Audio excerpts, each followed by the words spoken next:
Benvinguts a aquest segon vídeo tutorial de l'Inkscape. Aquí tenim l'Inkscape ja preparat amb un full a tamany 100 i avui el que treballarem seran el que s'anomenen les corbes de Bézier.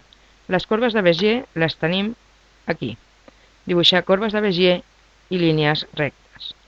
Seleccionem aquesta eina, venim al full i clicant al full ens va apareixent un determinat objecte. Si volem un objecte tancat, simplement cliquem sobre la primera i el tenim aquí. Si en canvi volem un conjunt de línies que no acabin, simplement clicant dos cops, ja tindrem les línies que no es tanquen sobre si mateixes. En principi aquí tenim uns objectes que són poligonals, però si ara anem a aquesta altra eina d'aquí, que és la d'editar nodes del trajecte, el que podrem és manipular la figura. Veiem que el ratolí és diferent i el que podem fer ara és, per exemple, agafant els punts de les puntes, podem variar la posició on el posem, però aquí també tenim una altra eina, i és que si ara en lloc d'anar a la punta vaig a la corba i la selecciono i la moc, m'apareix aquesta curvatura. I a més, no només apareix la curvatura, sinó que podem veure que apareixen aquestes línies, són línies auxiliars de treball, que són, com podem veure ara, les que manipulen la curvatura. Si estiro la línia, la corba es fa més gran, si la faig més petita, la corba es suavitza. I això ho podem fer amb qualsevol part del nostre objecte.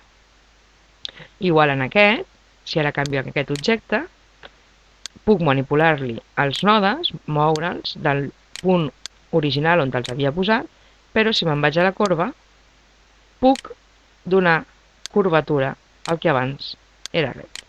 I al igual que abans, ens han aparegut aquestes línies auxiliars de treball, que com podem veure en el primer dels que hem treballat, un cop hem deseleccionat l'objecte, les línies de treball desapareixen.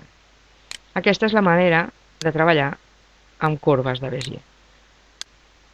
I podem fer el que vulguem.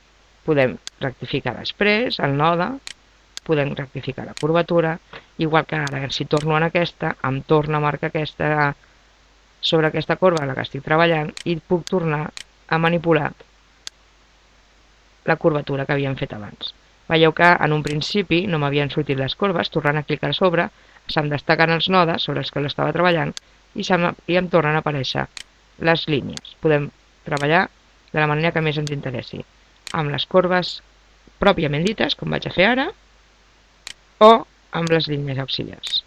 A vegades és més còmode treballar amb la corba, a vegades és preferible treballar amb la línia auxiliar. Fins i tot ens permet, si ara seleccionem aquest altre, si cliquem dos cops en una zona de la corba, ens apareix un nou nus, un nou node que abans no hi era, i que també té les seves pròpies línies auxiliars, i que podem manipular. Fixeu-nos hi en una petita diferència, per això, d'aquest node sobre l'anterior. Els nodes anteriors, quan jo clicava una de les línies auxiliars i movia, aquesta línia és independent d'aquesta, i puc manipular-les les dues. En canvi, aquest node, que és un node intermig, veiem que les línies auxiliars tota l'estona van en la mateixa orientació. Això tinguem en compte a l'hora de treballar.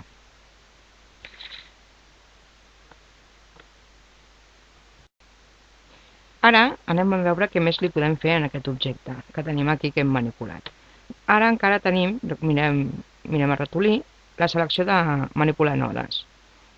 Anem a sortir d'aquesta selecció i veiem que ja tornem a estar en la mateixa selecció que podíem estar en qualsevol altre objecte, i ara veiem, clicant aquí, veieu, ha sigut tan simple per dir-li el color com venir a escollir un color a la paleta de colors.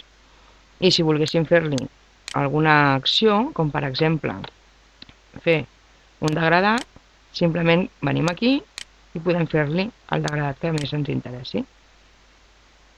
Això, com veieu, és el farcit. També podem treballar sobre el color de la línia. En principi anem aquí, treballarem amb la rodona i, per exemple, venim a donar-li el color que més ens interessi. I recordem que li podem donar certa transparència. Mireu que al posar-ho sobre de l'anterior ara és transparent. Podem donar-li molt poqueta transparència o la que vulguem.